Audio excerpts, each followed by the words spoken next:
welcome to the final video Dun, dun, dun. of this series. Eric upon Tweed. We started off in Edinburgh and we found friends. So who did we come to see? Well, organized, run-in. Organized many months ago. Yeah. So my brother, John, though I call him Johnny, and Luis, our friend from, Ottawa, I guess now, and Toronto, they came to do the Fringe Festival with us in Edinburgh. Yeah, which is something that you and Johnny had done before. Yes. And I think it was totally accurate that you two sold us being me and Luis, on prioritizing checking it out again, because it was a super cool, high energy introduction to Scotland.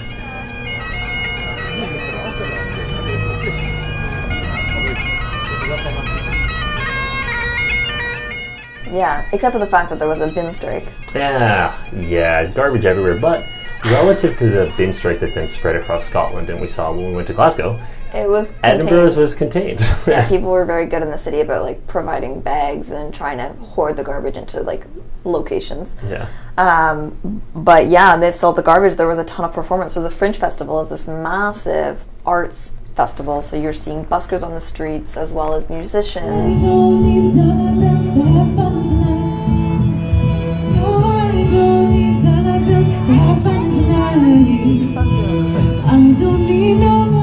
Magicians, and there's burlesque and cabaret and comedy, so much comedy. Yeah. But there's also shows. You can go see theater and you can go see acrobats, that are in paid venues. So we did a good mix of free venues and paid venues, and just spending time on the streets seeing all the artists from all over the world that have come to this festival to make a name for themselves or just make a bit of money so they can come to the festival again the year after.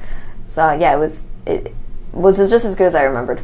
Would recommend checking it out if you've never been. Yeah, if you're going to also plan a trip there, make sure that you book way ahead for your accommodations. It's one of those things that takes over the city and you're paying a ton. Yeah.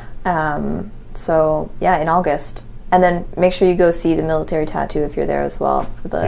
Yes. Well, we didn't do it, but we realized now we probably should have. For all the bagpipes and everything. And it's a massive show that happens near the castle in Edinburgh. Yeah.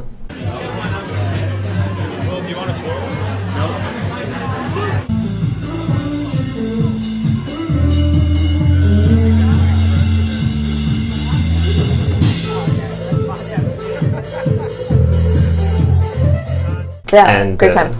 So after the Fringe Festival, we were there for basically 3 days. We rented a car and we went north. What kind of car did we rent, Will?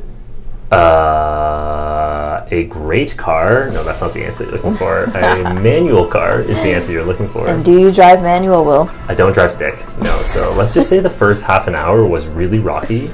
Tommy had taught me a couple of times, and Callum once as well. So I roughly knew what I was doing, but I learned... Yeah, guys, it was stressful. The beginning was stressful. That I didn't know how to reverse. Oh, God. Because, there's you have to know how to get it into reverse, and there's typically a lock that prevents that. And this was a different lock than I was used to. And then I also just wasn't good with the clutch. Yeah, it was a bit of a disaster. But I didn't crash into anything, and the car got us where it needed to. It's true. There were just a few stressful moments throughout the trip, but anyways, that's all I want to chip in to say. Yeah. You can keep going. After the first half hour, I think I was better. Yes. Anyway, going along. So we drove up to Loch Ness, and we obviously tried to spot Nessie. I think I saw her in a picture that Johnny took. Oh, damn. Yeah. He has to share it too. No, he did. You can see her under the surface of the water. Oh yeah, so cool. Classic Nessie.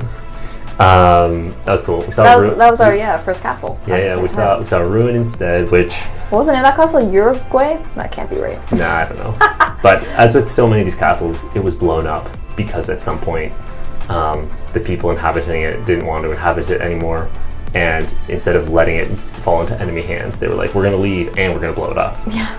So... Oh, it's crazy in Scotland. The amount of fighting between the Scottish and the English, and then with the Scottish with the clansmen, or the, within, the tribes within Scotland. It was really fun to learn about all that. And see the effects on the castles. We essentially did a castle a day after Edinburgh. Yeah. So that was cool. And then after Nessie, we drove up to the Isle of Skye. And Yeah. what about this place stood out to you? Oh, this was on my bucket list for such a long time, going to the Highlands, which, are named as such because it's more mountainous. So I think what stood out to me, I was expecting beautiful nature. I think it reminded me a lot of New Zealand, actually, and that stood out to me in the amount of lakes and inlets and mountains and how green everything is because they receive so much water. And the sheep, it was kind of like New Zealand in that aspect. So many sheep everywhere. I follow you. Okay.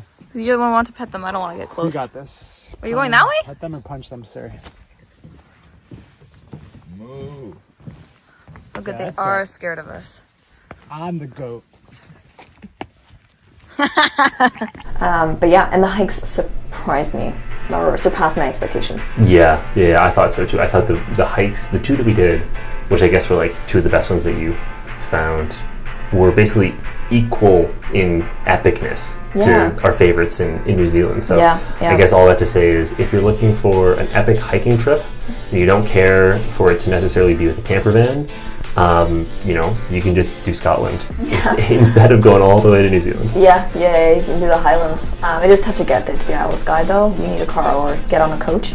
Yeah.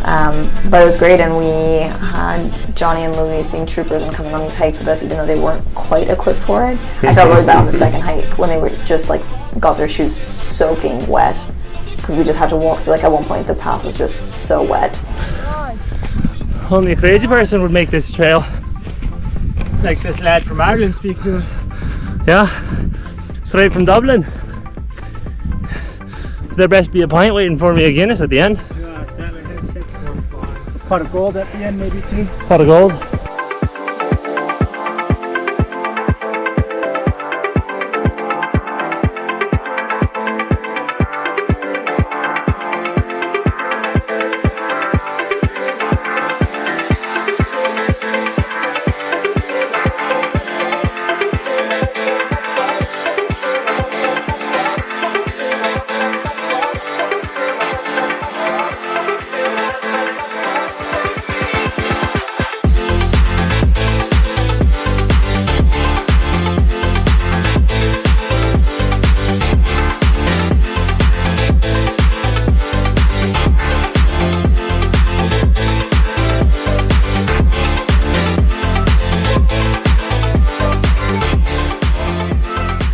And then we had to spend the whole day. They had to spend the whole day in their wet shoes as we toured other castles. Whoops. Yeah, whoops. No, they were upbeat about it, or at least Louise was. They actually were. No, even Johnny surprisingly. Yeah. I didn't. I had one conversation with Louise about it, and he was like, it's part of the fun. And I was like, that's a great attitude. Yeah, exactly. But seeing those castles as well up in the Highlands was nice. So some of them had been renovated or kind of bought by another family and built out, and now there's still these family homes and these clans that they're called kind of come back together every year at Christmas to celebrate in these mansions, or they still live there as you're touring them. Yeah, it's so crazy. It is so crazy. Yeah. It's like the old wealth or whatever, old money. Yeah. In Scotland is you have a castle. Yeah, we went to the MacLeod Castle, the McEwen Castle. All these are wrong. I thought it was McRae. Oh. And what was the other one? We know for sure one of them was McRae, the one that they bought. It's at Elandonnan Castle. Well, okay, my memory of all the last names is incorrect, but yes, agreed. But the idea is there. The idea is there. So yeah, we saw 4 castles in 4 days, and how would you rank them? Obviously, I don't remember the names of them, but roughly locations. I still think Elandonnan, which I'm sure I'm not pronouncing correctly, was my favorite. So that's the one where they just bought ruins and then they literally just rebuilt the whole thing, and that was that's the picturesque one as you're driving across the bridge. It's on an island. Yeah, you're like, oh my god. And they built a bridge to connect to the mainland, but it wasn't there before, so you had to access it by water. So it was obviously more defensible, and it was at the intersection of 3 locks. It's gorgeous. So I think that's my favorite. You? I think my favorite is actually the last one we did in Stirling. Oh, what? Boo. I thought it was really cool just learning about the history and being you're in the Prince's Walk because 300 years ago the only people out here were princesses and princes. Sorry. Yeah. Not princesses, but just the princes and their queens. That's true. And it's wow, what an epic view over the entire city and the whole history of kings and queens in Scotland and I don't know. Yeah, no. Gave like it wasn't, It was the most important castle we visited. and it wasn't one that was like a ruin rebuilt. It was like no, like this part of the castle was completed 500 years ago, and it's Yeah. like, whoa. Yeah, and it's the Mary Queen of Scots castle, and so you get to hear a little bit about her life and her son and everything. So yeah, it was, no, you're right. Historically, the coolest, but like in terms of like visually, like what? This is so eclectic and like more dungeony than cool. Yeah, for sure. Yeah, so that was kind of castle sightseeing, and then That was pretty much the end. yeah, I think Because then we left Johnny and Louise. yeah, I was gonna say it's supposed to be in there because like Glasgow wasn't much. No, we didn't love Glasgow. I would just go back to Edinburgh, Stirling, Isle of Skye.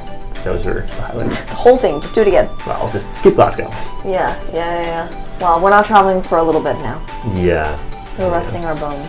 Yes, trying to rest some bad muscle injuries we got from surfing. Thanks, surfing. Thanks, surfing. Yeah, if you've stuck around and watched all our videos, or you're just watching this one, thanks. Yeah. The interactions we've had with everyone Yeah, and they've been everything lovely. has been lovely. Yeah.